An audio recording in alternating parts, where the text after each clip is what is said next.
Assalamualaikum warahmatullahi wabarakatuh. Salam berbahagia untuk kita semua. Selamat datang dan selamat bergabung ke dalam grup KKN Equivalent UAD, di mana KKN berbasis online. Saya Aida Nur dari Divisi 2A3 Kelompok 3 berkesempatan di sini untuk menyampaikan materi tentang peran orang tua saat mendampingi anak belajar di rumah lewat pembelajaran daring pada masa pandemi COVID-19. Mari simak lebih lanjut. Mewabahnya pandemi COVID-19 secara global ataupun lokal telah memaksa semua pihak untuk mendorong terjadinya kenormalan baru dalam pembelajaran di sekolah. Dalam bidang pendidikan, semua warga dunia, termasuk masyarakat Indonesia, walaupun pada awalnya terpaksa, pada akhirnya harus siap dengan pola tatanan sistem pembelajaran baru.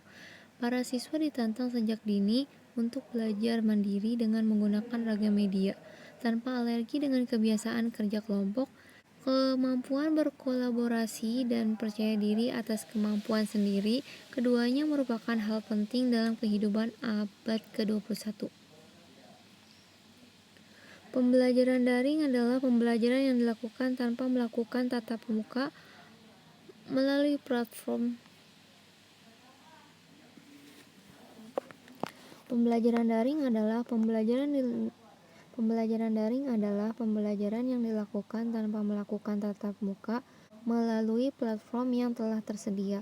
Pola belajar dari rumah pada saat pandemi COVID-19 ini dilaksanakan secara masif mulai jenjang pendidikan dasar, menengah, sampai pendidikan tinggi. Ini yang harus menjadi perhatian semua pihak.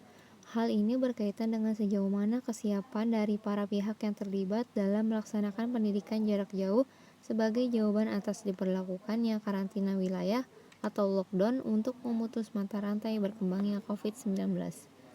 Kesiapan tadi bisa diamati dari kesiapan psikologis, kesiapan mental, sosial, dan kesiapan dalam menyiapkan sarana prasarana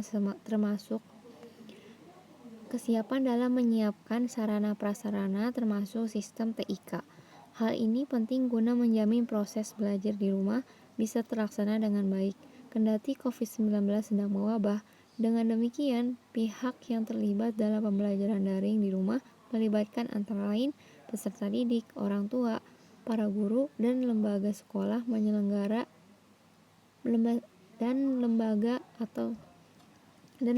sekolah penyelenggara sebagai penyelenggara jasa pendidikan dan pelatihan.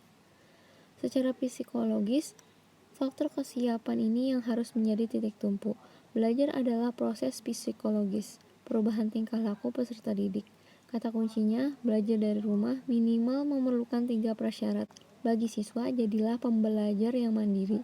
Siswa harus mampu belajar dengan cara yang berbeda dibanding di sekolah. Yang kedua, orang tua yang telaten. Orang tua sebagai pendamping siswa di rumah harus berperan aktif sebagai asistennya guru di sekolah. Orang tua yang mampu berperan secara akademik, membantu putra-putrinya dalam proses belajar. Jadilah orang tua yang berperan sebagai fasilitator dan motivator. Yang ketiga, peran guru yang kreatif. Guru dituntut untuk memiliki kemampuan dan literasi TK yang memadai dalam merancang model pembelajaran secara daring. Guru yang mampu merubah paradigma belajar langsung menjadi guru yang fasilitatif kreatif. Kendati umumnya, guru melakukan pembelajaran secara luring atau pembelajaran langsung di kelas. Jadi bagaimana rumusan baru serta peran orang tua dalam pembelajaran daring dari rumah? Beberapa hal yang patut dipertimbangkan adalah sebagai berikut. WFH atau bekerja atau belajar dari rumah pada saat pandemi COVID-19 pada dasarnya bukan pada fase belajar secara normal. Ini periode darurat. Periode kritis karena sedang terjangkit pandemik yang menakutkan. Jadi fokusnya, siswa harus diupayakan sehat, bahagia, tidak stres. Hal yang penting, siswa secara bertahap dilatih menjadi pembelajaran yang mandiri dan tekun. Materi dan metodologi pembelajaran yang dirancang pihak sekolah atau guru harus memperhatikan faktor psikologis atau faktor sosiologis siswa. Tidak semata fokus hanya pada pencapaian hasil belajar. Kondisi psikologis, fisik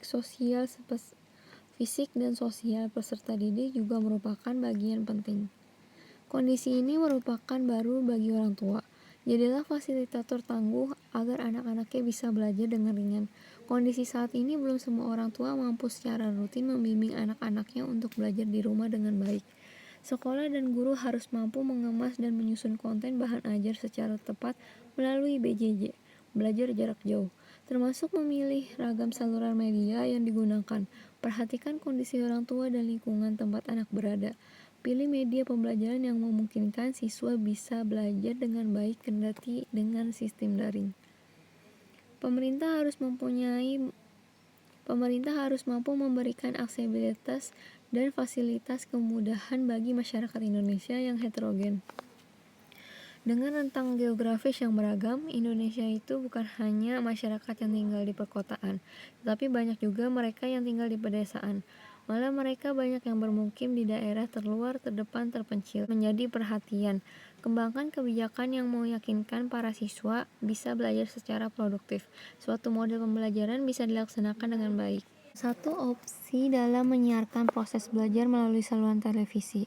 Indonesia memiliki pengalaman dalam menyiapkan konten atau materi belajar untuk pendidikan jarak jauh. Kerjasama Kemendikbud dengan TV merupakan salah satu opsi yang bisa dimanfaatkan. Manfaatnya, penyiapan materi relatif terkontrol karena dirancang secara nasional oleh para pakar dan praktisi guru untuk setiap bahan ajar yang disusun. Hal yang perlu hati-hati, tersedianya konten atau materi bahan ajar yang terpusat. Jangan malah mengendurkan kreativitas para guru. Guru sebagai front provider dan front fasilitator harus mampu meningkatkan daya kreativitas dan kompetensinya untuk menyusun bahan ajar dan memfasilitasi proses pembelajaran secara daring. Peran orang tua saat mendampingi anak belajar di rumah lewat pembelajaran daring pada masa COVID-19, hal yang dapat orang tua lakukan adalah melakukan pendampingan saat anak belajar, memastikan anak punya tempat yang kondusif untuk belajar, membantu anak mengerjakan PR, berkomunikasi dengan guru secara proaktif, mengobrol dengan anak tentang materi PR atau tugas yang diberikan, menciptakan lingkungan belajar yang kondusif di rumah, penerapan waktu khusus belajar bagi anak. Sekian materi yang saya sampaikan. Kurang lebihnya mohon maaf. Assalamualaikum warahmatullahi wabarakatuh.